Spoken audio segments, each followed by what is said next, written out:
Oke, berikutnya di video ini saya akan menjelaskan tentang metode second, di mana metode second ini juga termasuk metode terbuka. Berarti kita tidak akan menggunakan interval sebagai tebakan awal untuk memulai algoritmanya. Nah, metode ini kadang disebut juga dengan sebagai modifikasi dari metode Newton-Raphson. Kenapa? Karena pada metode Newton-Raphson kita perlu identifikasi bentuk turunan dari fungsi fx-nya. Nah, seandainya fungsi fx itu sebegitu rumitnya untuk menemukan turunannya, maka kita bisa menggunakan alternatif metode second untuk menemukan solusi dari persamaan nonlinear. Jadi, filosofi dari metode second ini sama persis dengan metode Newton-Raphson, tapi penurunan rumusnya yang akan sedikit berbeda. Nah, berikut adalah mendeskripsikan tentang penurunan rumus untuk metode second. Nah, dengan metode second, kita akan membutuhkan dua nilai untuk tebakan awal. Katakanlah dua buah nilai itu adalah titik xi min 1 dan titik xi, di mana ini bukan berbentuk interval ya, jadi sembarang tebakan awal saja. Nah, kemudian tarik garis lurus vertikal di titik xi min 1 ini, sehingga dia memotong kurva. Nah, ketemu kurvanya di titik ini. Kemudian begitu juga di titik xi ini, tarik garis lurus vertikal sehingga dia memotong kurva, ternyata ketemu kurvanya di titik ini. Katakanlah di sini adalah titik A dan di sini adalah titik B. Kemudian hubungkan dua buah titik A dan B itu sehingga terbentuk garis lurus seperti ini. Oke.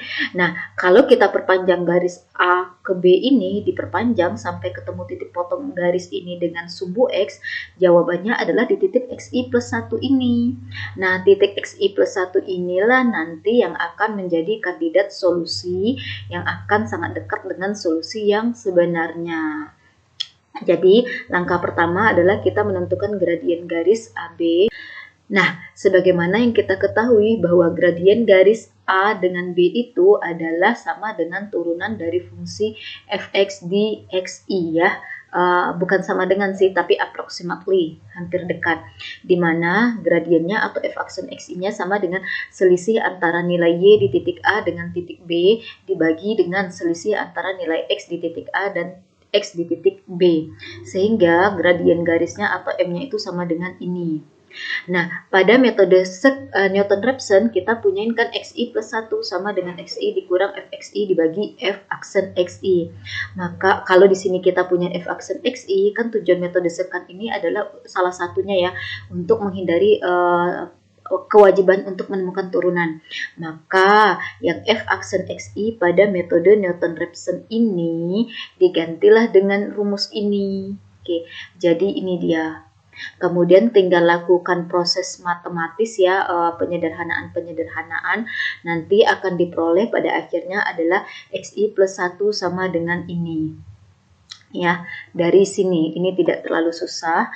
Kemudian maka xi plus 1 inilah yang menjadi kandidat solusi nanti yang sangat dekat dengan solusi yang sebenarnya. Oke, dengan demikian ini bisa ditulis ulang menjadi P sama dengan, nah asumsikanlah I-nya di sini sama dengan 1, setiap I ganti dengan 1, maka yang ini menjadi X0 dikali yang ini menjadi Fx1 dikurang Xi menjadi X1, kemudian Fxi min 1 menjadi Fx0, kemudian yang dipenyebut menjadi Fx1 dikurang Fx0.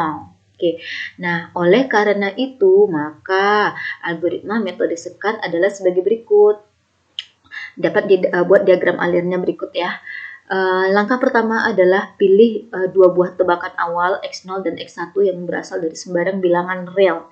Tidak ada keharusan X0-nya kecil dari X1, pokoknya tidak ada syarat perlu juga.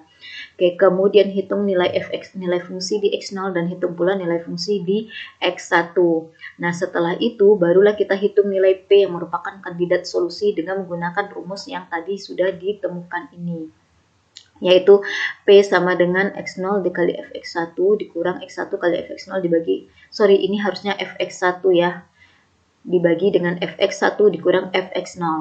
Nah, sudah dapat nilai P-nya sama seperti iterasi Newton-Raphson, hitung Fx, ini Fp harusnya FP, kemudian hitung pula errornya, kemudian cek apakah nilai FP ini sudah sama dengan 0 atau errornya sudah lebih kecil daripada batas error, di mana batas errornya adalah epsilon. Nah, seandainya salah satu dari dua kondisi ini sudah terpenuhi, maka kita berhenti. Tapi jika kedua kondisi ini tidak terpenuhi, maka kita lanjut ke iterasi berikutnya. Nah, untuk iterasi baru, berarti kan butuh nilai X0 dan X1 lagi ya untuk perhitungan ini. Nah, di iterasi baru itu nilai X0-nya diambil dari nilai X1 yang ada di iterasi sebelumnya, sedangkan X1-nya diambil dari nilai P yang ada di iterasi sebelumnya. Nah, maka kita sudah punya X0 dan X1. Kembali ke sini, hitung nilai fungsi di X0 dan nilai fungsi di X1 tersebut. Kemudian hitunglah nilai P-nya, jalankan lagi ini sampai berulang-ulang sampai ketemu stop. Oke, nah begitu algoritma metode sekan. Nanti akan dibahas bagaimana menjalankan solusi algoritma ini dengan menggunakan Excel. Nah, sekian untuk metode sekan.